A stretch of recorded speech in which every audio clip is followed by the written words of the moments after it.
We are back behind the bench again for another episode. If you missed last week's, by all means, there'll be a link somewhere here. Go check it out. We did lenses, the Aquila, and the Purity Seal. If that's something you've missed, it'll be somewhere around all of this. I don't know how to put it up, but I'll put it up.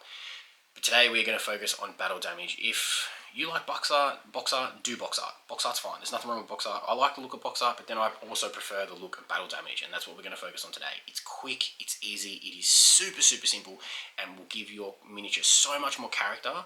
It'll look like he's been through the ringer. So let's just rip straight into it and get it done.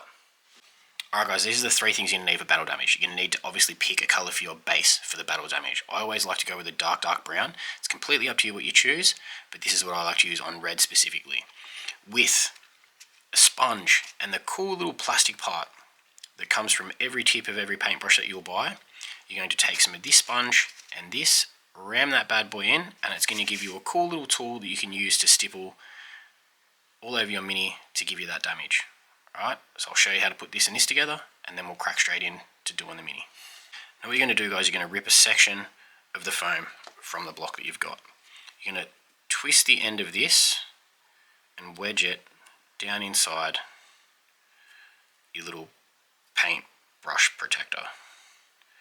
And literally, that is it. That is obviously going to fill back full of air. Move it around with your thumb.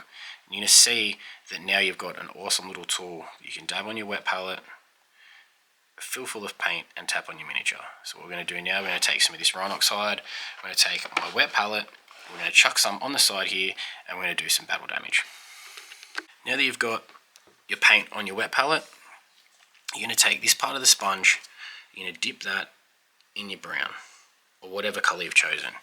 You're going to load that up, you're going to try and take some off, because you don't want big clumpy chunks like that that's on there. You don't want that. You just want to work it off, and then when you think that you've got enough, you're just literally going to dab parts of your mini. That's all you're going to do.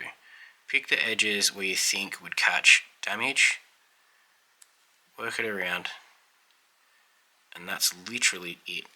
It's that simple. It just adds a little bit of texture and a little bit of a weathering effect to not make it look like this is crisp and brand new. That's not what you don't want. If you like, I said, if you like box art, roll box art, that's fine. But this will give you so much more than you need. Now that you've gotten to this point, guys, you can start to exaggerate the damage. So you can take a bit of paint on your brush, make sure you've got a nice sharp tip. Find parts that you might just want to add to, make it a bit bigger. If you want, you can take small sections like this and give it like a scratch look just by dragging your brush. Make sure you've got a sharp tip. If you do not have a sharp tip, it's not going to work.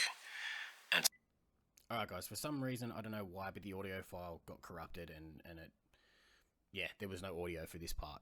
Pretty much all I've done is gotten my highest red paint or highlight paint, something similar to what we're going with the base, just to add a bit more texture and depth to what we've tried to do with the battle damage. You can just leave it as I've done with the sponge, that's completely fine, or you can even add to it again now more by throwing a metallic around where the red is as well, and it's going to give that ceramite chipped looking armor.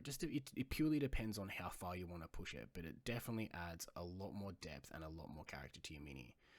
This is literally the second last video now, guys, until our boy is fully completed and finished and ready to hit the tabletop. And if you followed along so far and your mini is looking good, I'm proud of you. You've crushed it. Congratulations. But this, like I said, will be the second to last video of what's going on.